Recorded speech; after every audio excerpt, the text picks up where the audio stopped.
You know the scene. It's Monday morning, you just log on to the team call, you haven't even finished your coffee, and boom, everyone's already talking about crypto.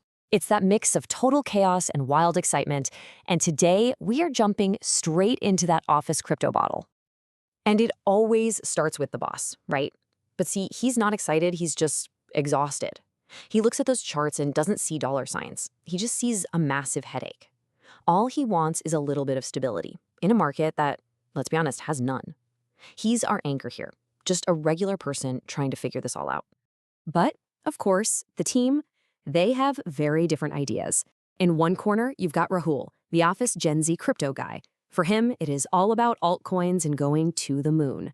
And in the other corner, you have Priya, the pragmatist. She's calm, she's collected, and she thinks maybe, just maybe, stability has some value. And that, right there, is the core battle. High-risk hype versus the slow and steady approach. Okay, so let's dive into Rahul's world first. This is the perspective that's fueled by social media, by huge promises, and that constant thrilling search for the next 100x coin. This one quote, it captures a whole culture. Rahul isn't just investing his money, he feels like he's part of a movement. For him, Bitcoin is yesterday's news. The real vibe, the real action, is in the altcoins. And altcoin is just a simple term for any cryptocurrency that isn't Bitcoin. They can be anything from serious projects to, pure meme coins, where you can, in theory, get rich overnight. It's just pure unfiltered optimism. And just like that, Priya steps in with a huge dose of reality. Her comment is sharp, yeah, a little sarcastic, but it gets right to the heart of the risk in her whole strategy. It's easy to dream big, but the market doesn't really care about your dreams. You can feel the tension between them right away. All right, so now let's flip the coin and look at this from Priya's perspective, which is a totally different way of thinking. Here, the goal isn't just about making a profit. It's about peace of mind. What Priya does here is so crucial. She's not just talking about an investment strategy. She's talking about a life philosophy. So while Rahul is all there chasing the adrenaline rush of a crazy market swing, Priya is trying to build a solid foundation. For her, a good investment is one that actually lets you sleep at night. And this is where she really hits the nail on the head, talking directly to the boss. She's validating his anxiety and she's reframing stability not as boring, but as something you actually need for your own well-being. She's talking about Bitcoin, which many people see as crypto's version of digital gold. It's been around the longest, has the biggest market cap, and that gives it a stability that newer coins just don't have. It's a powerful idea, right? Your investment strategy should work for your life, not the other way around.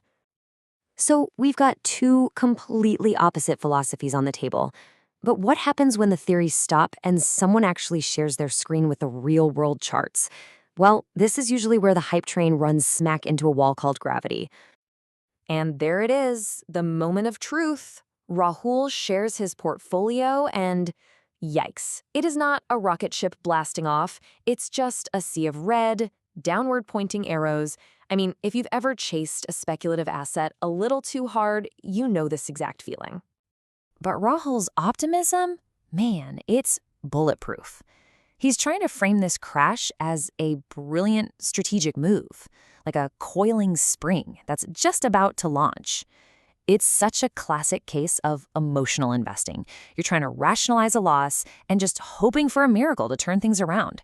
We've all been there, haven't we? And Priya lands the knockout punch. With one perfectly timed, witty line, she just cuts right through all of Rahul's justifications and names the real feeling those red charts give you. Not excitement, but that sinking feeling of dread. It's funny because it's so painfully true. But here's the thing. The cost of this crypto obsession isn't just something you can measure in your portfolio. As our team is about to find out, the real costs can be way more disruptive and a lot louder. All of a sudden, the entire meeting is just derailed by this deafening mechanical roar. It's coming from Rahul's side of the call. And this isn't just some background noise, it's an invasion. Turns out he's not just trading crypto, he's mining it, using a super powerful computer to validate transactions and earn new coins. It's the technical backbone of how it all works. But wow, it comes with some very real-world side effects. And with that, the boss has officially had enough. His question isn't just about the noise, it's about the sheer absurdity of the whole situation. His simple Monday morning meeting has been completely hijacked by a high-tech, power-hungry, and incredibly loud crypto operation. The chaos is no longer just on the charts. It's literally in the room. You know, Rahul's mining rig is the perfect metaphor for all the hidden costs. This kind of crypto obsession can bring constant disruption into your life.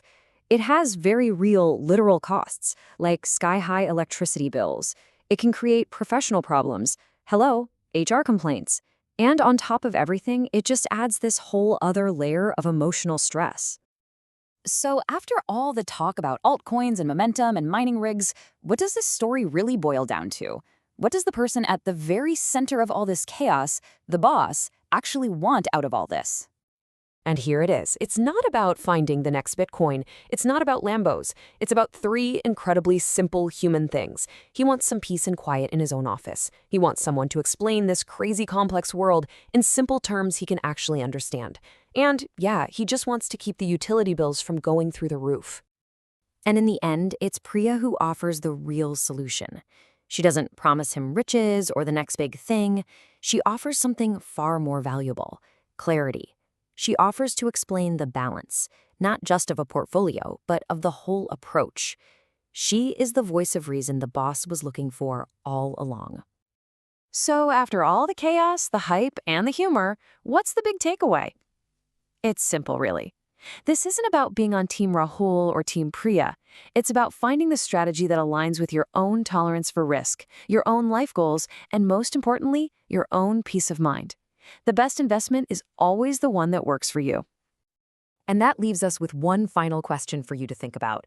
When you look at your own approach to investing, or to technology, or really just any new idea, which side do you lean on? Are you chasing that rocket ship with Rahul? Or are you trying to build a solid foundation with Priya? It's definitely something to consider.